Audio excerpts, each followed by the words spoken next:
Untuk informasi produksi yaitu nama program obrolan hangat pagi hari ini. Untuk tema yaitu kenaikan harga BBM Pertamax. Untuk pembicara atau host saya sendiri yaitu Primagil Wiratama. Halo, selamat pagi Indonesia. Selamat datang kembali di obrolan hangat pagi hari ini. Program yang selalu hadir menemani Anda di setiap pagi dengan informasi segar dan pembahasan yang relevan dengan kehidupan sehari-hari Anda.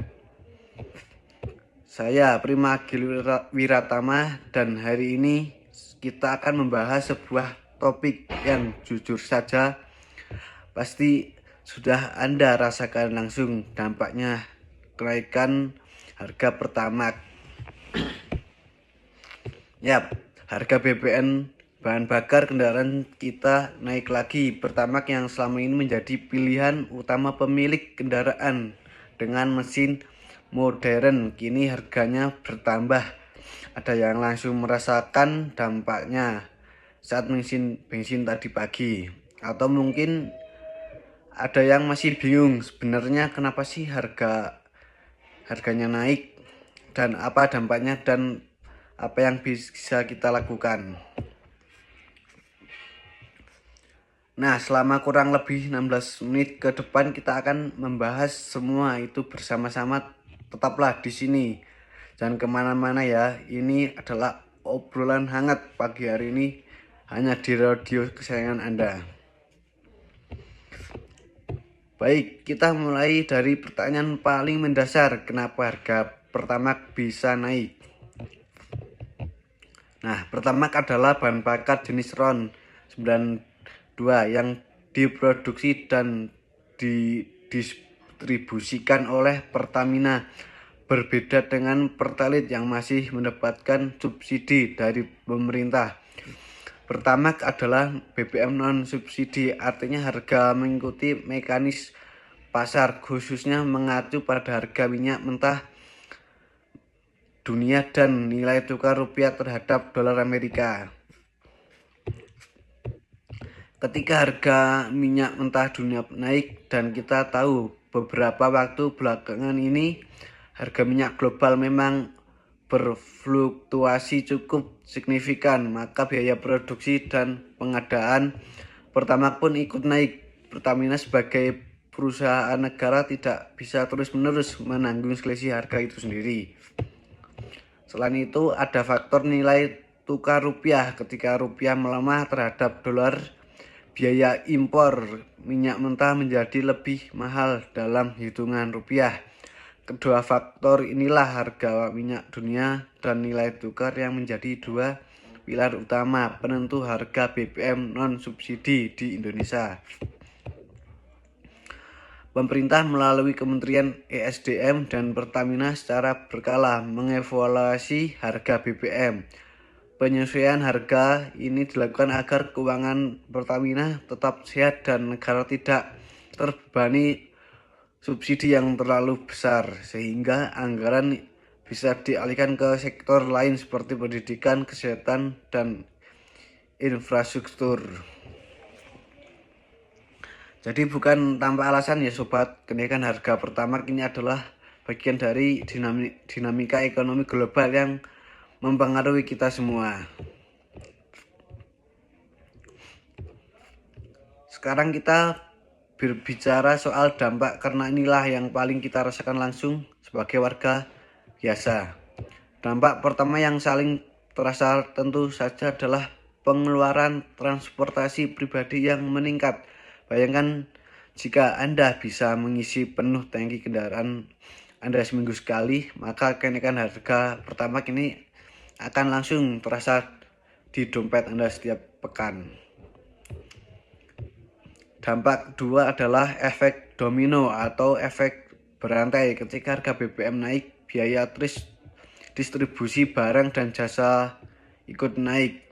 Struktur pengangkut bahan makanan, sayuran, buah-buahan, atau barang kebutuhan pokok lainnya, mereka juga pakai BBM. Dan kalau biaya operasional mereka naik, harga jual pun cenderung ikut naik.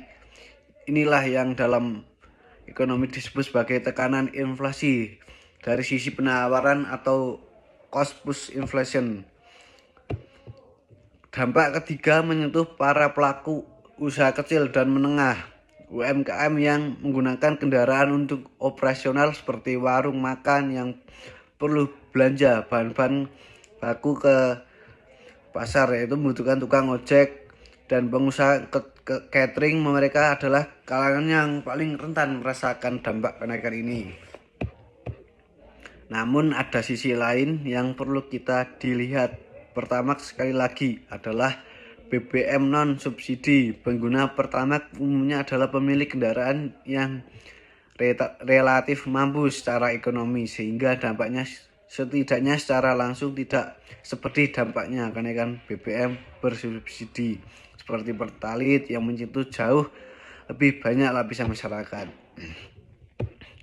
Tapi tentu saja kita tidak bisa menutup mata dari efek tidak langsung yang bisa menjalar kemana-mana. Saya tadi pagi sempat berbincang dengan beberapa pendengar setia kita yang berbagi cerita melalui pesan singkat dan media sosial. Izinkan saya bacakan dan tanggapi beberapa di antaranya. Ini ada Bapak Budi.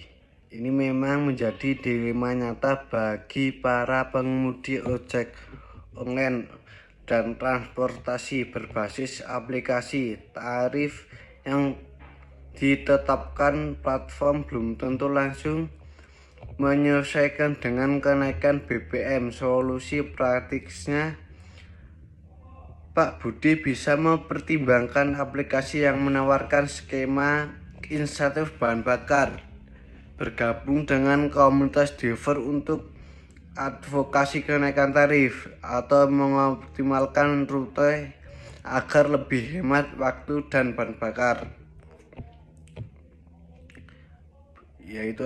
Selanjutnya ada pertanyaan dari Bu Rini selaku ibu rumah tangga. Pak Prima, saya ibu rumah tangga, khawatir harga sayur dan bahan makanan naik gara-gara bensin naik. Gimana cara mengatur keuangan keluarga? Baik Bu Rini, kekhawatiran ibu sangat valid. Efek domino ke harga kebutuhan pokok memang nyata. Tipsnya pertama, memanfaatkan pasar tradisional dan pembelian langsung ke petani jika memungkinkan karena biasanya lebih murah. Kedua, belanja dalam jumlah sedikit lebih banyak sekali waktu untuk menghemat ongkos transportasi ke warung. Ketiga, rencanakan menu seminggu ke depan agar belanja lebih efisien dan tidak ada bahan makanan yang terbuang. Ini yang selanjutnya ada dari Mas Dito. Sebagai karyawan swasta, Mas Prima, saya pakai mobil ke kantor. Sekarang pertimbangkan pakai angkutan umum, tapi perjalanan jadi jauh lebih lama. Ada saran? Baik Mas Dito, ini pertanyaan bagus. Pertimbangan opsi carpooling atau nebeng bareng rekan kantor yang searah selain hemat BBM juga bisa menjadi quality time perjalanan, atau manfaatkan transportasi publik seperti KRL, MRT, atau Transjakarta yang kini semakin baik infrastrukturnya, dan jika jarak tidak terlalu jauh, sepeda listrik bisa jadi alternatif menarik yang hemat dan ramah lingkungan. Oke, sekarang kita masuk ke bagian yang paling actionable. Apa yang bisa kita lakukan secara praktis atau menyesuaikan diri dengan suatu situasi ini. Tip pertama, perawatan kendaraan rutin. Ini mungkin terdengar klise, tapi benar-benar efektif. Tekanan yang Tekanan ban yang tepat bisa menghemat konsumsi BBM hingga 3%. Ganti oli secara rutin, bersihkan filter udara, dan pastikan sistem pengapaian berfungsi optimal. Kendaraan yang terawat baik mengonsumsi bahan bakar jauh lebih efisien. Tip yang kedua, ubah gaya berkendara. Percepatan dan pengereman yang mendadak adalah musuh utama efisiensi bahan bakar. Berkendara dengan kecepatan konstan, gunakan cruise control jika ada, dan hindari menginjak gas dalam-dalam di awal. Teknik berkendara eco driving ini bisa menghemat konsumsi BBM hingga 10% dan 30%. Tip yang ketiga, pertimbangan carpooling. Ajak rekan kerja, tetangga, atau saudara yang punya rute perjalanan serupa untuk bergantian menggunakan kendaraan. Satu minggu Anda yang bawa mobil, minggu berikutnya giliran teman Anda. Bukan hanya menghemat BBM, tapi juga mengurangi kemacetan. Tip keempat, maksimalkan transportasi publik. Pemerintah terus meningkatkan layanan transportasi umum, MRT, LRT, Transjakarta, KRL, dan berbagai mode lainnya. Kini semakin nyaman dan terintegrasi. Coba sekali-sekali tinggalkan kendaraan pribadi di rumah dan nikmati perjalanan tanpa macet.